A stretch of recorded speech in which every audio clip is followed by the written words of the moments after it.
Adoniram Judson, who lived from 1788 to 1850, spent almost 40 years of his life serving as a missionary in Burma. His dedication to the Christian cause was nothing short of remarkable. He fell in love with Anne Hasseltine before going to the mission field, and he addressed Anne's father a letter asking for her hand in marriage. But he did so with the knowledge that he and Anne would confront difficulties in the mission field.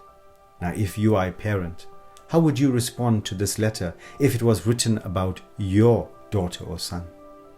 Now, I have now to ask whether you can consent to part with your daughter early next spring, to see her no more in this world, whether you can consent to her departure to a heathen land and her subjection to hardship and suffering of a missionary life, whether you can consent to her exposure to the dangers of ocean, to fatal influence of the southern climate of India, to every kind of want and distress, to degradation, insult, persecution, and perhaps a violent death.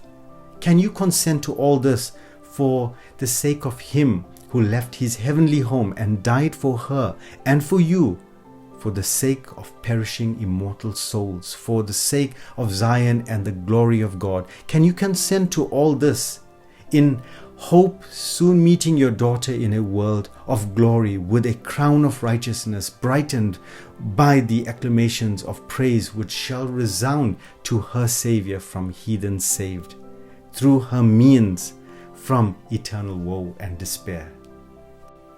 See, the prophecy of Judson's letter to Mr. Hasseltine was realized. Anne did face many trials on the mission field. In total, she carried 3 babies to term. Anne had 3 pregnancies, the first of which resulted in a miscarriage while she was traveling from India to Burma. Her second child, Roger, was born in 1815 and died when he was 8 months old. And the third child, Maria, lived for only 6 months until she too died of smallpox in 1826. Judson himself had to bury 2 of his wives and 6 of his 13 children while preaching the gospel.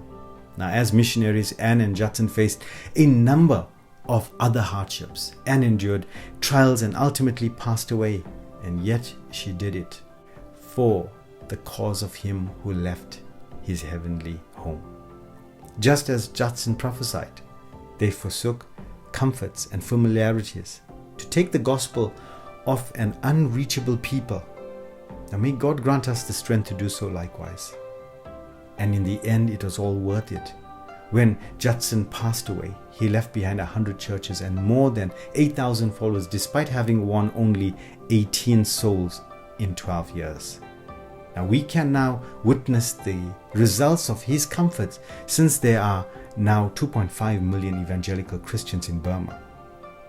Now, in addition to translating the Bible into the Burmese, which took him 24 years to do so, Judson also established a grammar of the language that is used today.